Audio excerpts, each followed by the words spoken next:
Hello dear student, कैसे हो आप सभी लोग। मैं हूं DRX देवेशपाल और आज की क्लास में आपका बहुत बहुत स्वागत है। हम लोग जो चैप्टर पढ़ रहे हैं उसका नाम है जीव जगत का वर्गीकरण। क्लियर है। तो इस जो चैप्टर की बात करें हम लोग, तो इस चैप्टर के बहुत सारे टॉपिक हम लोग पढ़ चुके हैं। हम लोग मोनेरा जगत खत्म कर चुके हैं, प्रोटिस्टा जगत खत्म कर चुके हैं और आज हम लोग पढ़ने वाले हैं कवक जगत। तो अगर आपने पिछले वीडियो नहीं देखे हो, नए हो आप, तो आप जाके देख सकते हो। और अगर आप पुराने स्टूडेंट हो, मतलब रेगुलर क्लास अटेंड कर रहे हो, तो आपको पता होगा कि आज हम लोग पढ़ने वाले हैं कवक जगत। तो चलिए इसको स्टार्ट करते हैं हम लोग।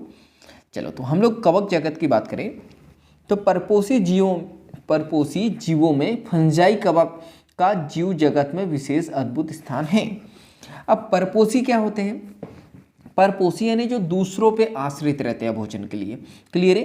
तो परपोषी जीवों में जो फंजाई कवक का जीव जगत में विशेष अद्भुत स्थान है। इनकी आकारिकी की बात करते हैं तो इनकी आकारिकी तथा वास स्थानों में बहुत भिन्नता होती है। ठीक है, इनके आकार में और ये जहाँ पे रहते हैं वास स्थान में बहुत भिन्नता देखने को मिलती है। आपने नम रोटी कहाँ कहाँ देखने को मिलेगा? ये नम रोटी में, सड़े हुए फलों में देखने को मिल जाएगा। मैं जो है कवक को देखा है आपने रोटी को सड़ते हुए। जब रोटी सड़ जाती है, मतलब रोटी जब खराब हो जाती है, सड़े हुए फल जब उस पर फफूंद लग जाती है, बोलते हैं ना फफूंद लग गई, तो यही फंगस की ही बात की जाती है। आपने और कहाँ कहाँ देखा होगा? तो आपने जो है सामान्य छत्रक मशरूम कैसी होती है? ऐसी होती है, उस छाता होता है, उसमें छाता नुमा होता है, तो मशरूम जिसको छत्रक भी हम लोग कहते हैं।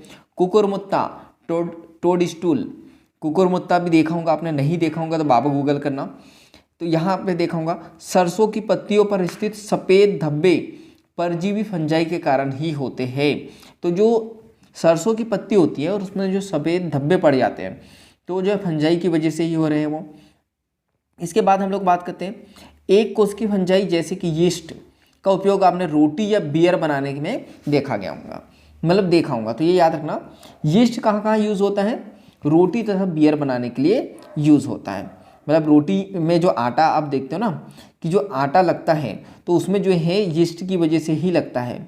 या ब्रेड बनती है, ब्रेड का जो आटा लगाया जाता है या जो है आटे को सड़ाया जाता है, तो वो जो किसकी वजह से होता है? यीस्ट की वजह से। बियर की बात करते हैं, बियर को फल फ्रूट को सड़ा के बनाते हैं, तो वहाँ पे यीस्ट को ही डेवलप किया जाता है। इसके बाद अन्य फंजाई पौधों तथा जंतुओं के रोग के कारण ये होते हैं। ठीक है, अन्य फंजाई की बात करें तो ये पौधों और जंतुओं के रोग के कारण होते हैं। यानी ये जो फंजाई है ये पौधों में और जंतुओं में रोग फैलाते हैं। जंतु में कौन सा? जंतु में जब खुजली हो जाती है, खुजली आपने सुना है, तो फंगस बोलते हैं हम लोग, खुजली बोलते हैं, तो वो इसी की वजह से होती है। उदाहरण के लिए गेहूँ में कौन सा रोग है? गेहूँ में जो है इनकी वजह से हो जाता है किट्स रोग।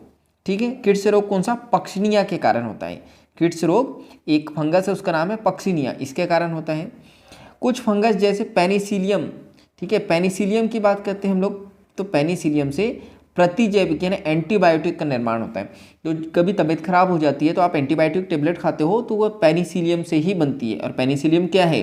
कवक है। इसके बाद हम लोग बात करते हैं तो फंजाई जो है विश्वव्यापी है। विश्वव्यापी यानी ये सभी जगह पाया जाएगा। ये हवा में, जल में, मिट्टी में तथा जंतु एवं पौधों पर पाए जाते हैं। तो ये आपको हर जगह देखने को मिल जाएगा। इसके बाद हम लोग बात करते हैं तो ये गर्म तथा नम स्थानों पर सरलता से उग जाते हैं। तो अधिकतर आपको गर्म या फिर नम स्थान, जैसे रोटी वगैरह नमी में जब नमी आ जाती है तब आपको देखने को मिलेगा। इसके बाद हम लोग यहाँ पर बात करते हैं, क्या आपने कभी सोचा है कि हम अपने भोजन को रेफ्रिजरेटर में क्यों रखते हैं?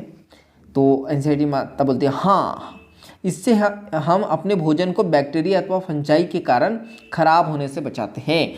रेफ्रिजरेटर यानी फ्रिज, ठीक है, तो फ्रिज में क्यों रखते हैं? ताकि उसमें फंजाई या बैक्टीरिया ना लगे और हमारा खाना जो है खराब ना हो। ठीक है, चलो इसके बाद हम लोग बात करते हैं तो ये जो फंजाई है ये तंतुमयी होते हैं। अब ये तंतुमयी का मतलब क्या होते हैं?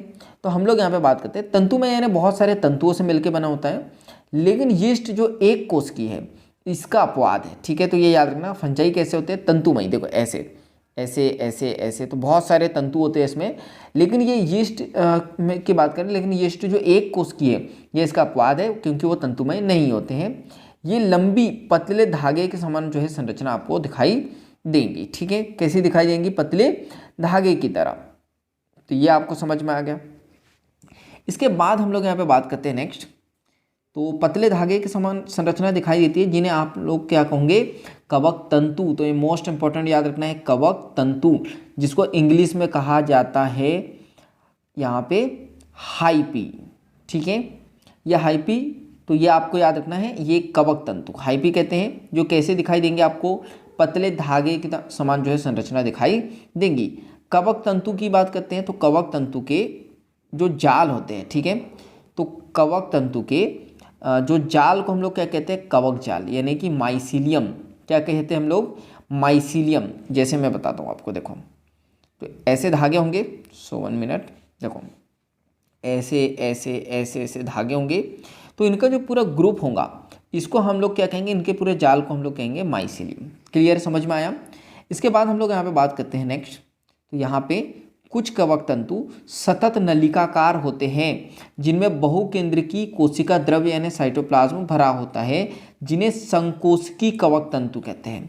क्लियर है? संकोशिकी का मतलब क्या है यहाँ पे? देखो, तो कुछ कवक तंतु, ठीक है, ऐसे बनाए थे कवक तंतु, तो कुछ कवक तंतु की बात करते हैं तो ये नलिकाकार, सतत यानी कि कंटिन्यू ऐसे रहते हैं, नलिकाकार होते हैं। सतत का मतलब होता है कंटिन्यू, नलिकाकार होते हैं, जिनमें बहुकेंद्रित, ठीक है, यानी यहाँ हम लोग बात करते हैं बहुकेंद्रित, यानी बहुत सारे आपको यहाँ पे केंद्रक देखने को मिल जाएंगे। बहुकेंद्रित कोशिका द्रव्य भरा होता है, जिन्हें हम लोग क्या कहते हैं? मोस्ट इंपॉर्टेंट याद रखना है, जिसे हम लोग कहते हैं यहाँ पे संकोशिकी कवक तंतु, यानी इसको इंग्लिश में हम लोग कहते हैं सिनोसाइटिक हाइप। ठीक है, सिनोसाइटिक हाइप इसको हम लोग कहते हैं, तो ये आपको याद रखना है। इसके बाद हम लोग यहाँ पे बात करते हैं अन्य कवक तंतु की। बात करें तो यहाँ पे अन्य कवक तंतु में पट्टी होते हैं। ठीक है, पट्टी का मतलब क्या है? पट्टी का मतलब होता है सेप्टम। अब ये सेप्टम का मतलब क्या होता है? ऐसे, ठीक है, ये अलग अलग सेप्टम ये डिवाइड रहते हैं, तो ये याद रखना। अन्य कवक तंतुओं में पट्टी होते हैं। फंजाई की कोशिका भित्ति मोस्ट इंपॉर्टेंट याद रखना है, किसकी बनी होती है? कई बार क्वेश्चन आया, काइटिन तथा पॉलीसेकेराइड की बनी होती है। क्लियर है?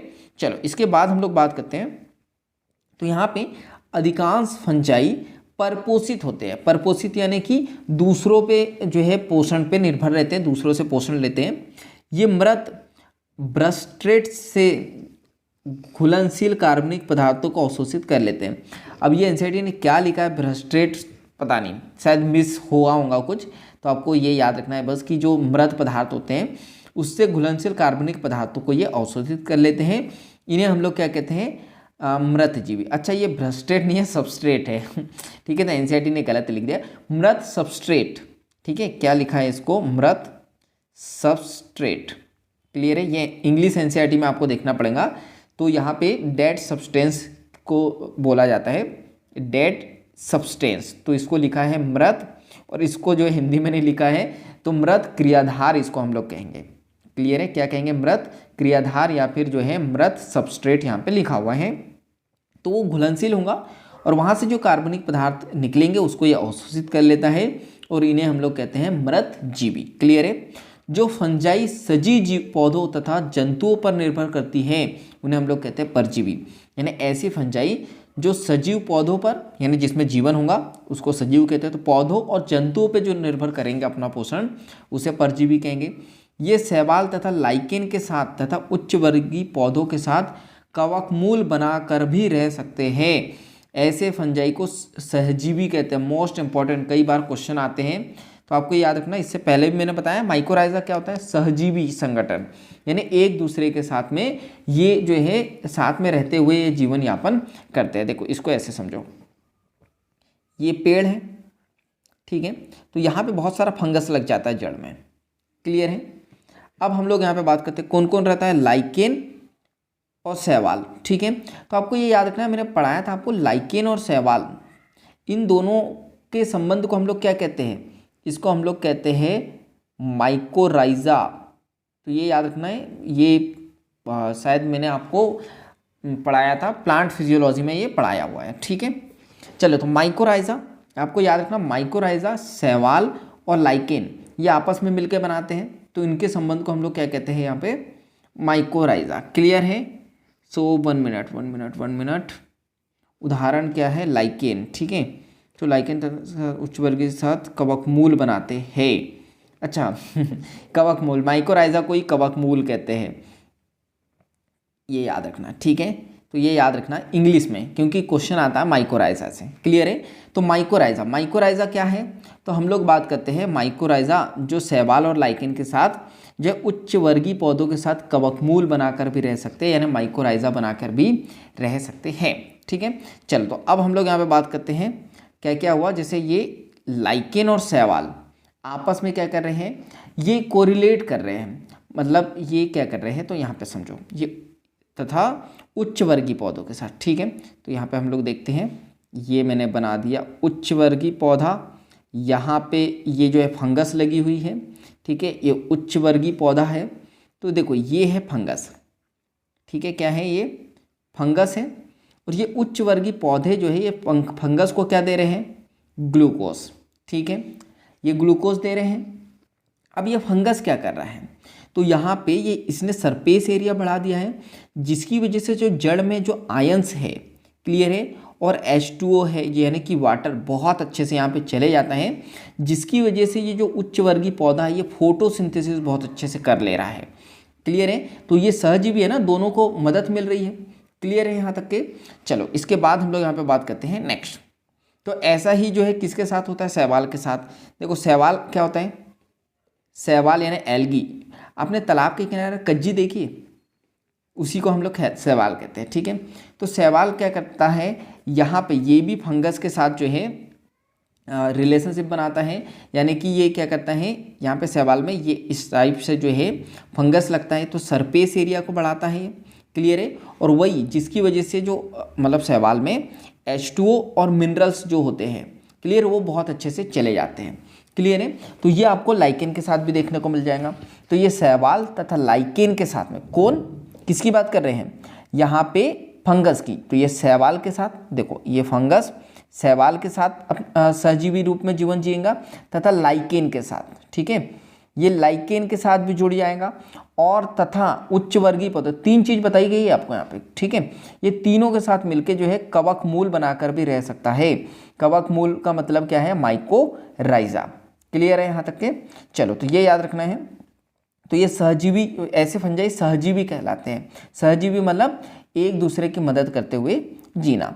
इसके बाद हम लोग बात करते हैं, तो फंजाई में जो जनन होगा वो कैसे होगा, ये याद रखना है।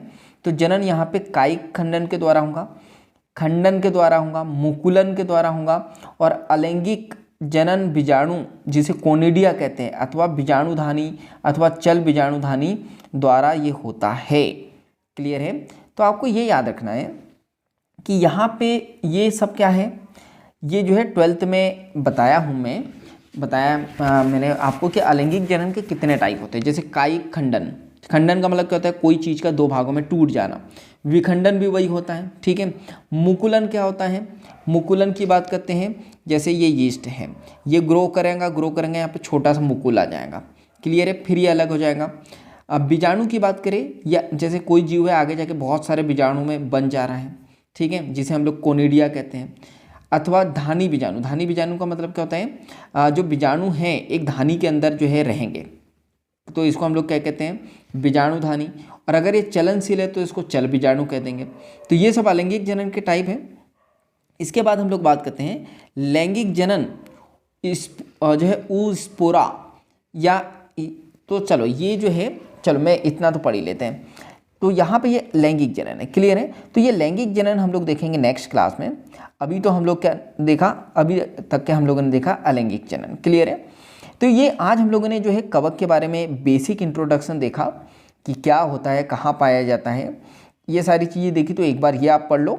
इसके बाद हम लोग बात करते हैं, देखो ये एक बहुत बड़ी प्रोसेस है, ये एनसीईआरटी में दी गई है ऐसी, लेकिन ऐसे समझ में नहीं आएंगे आपको।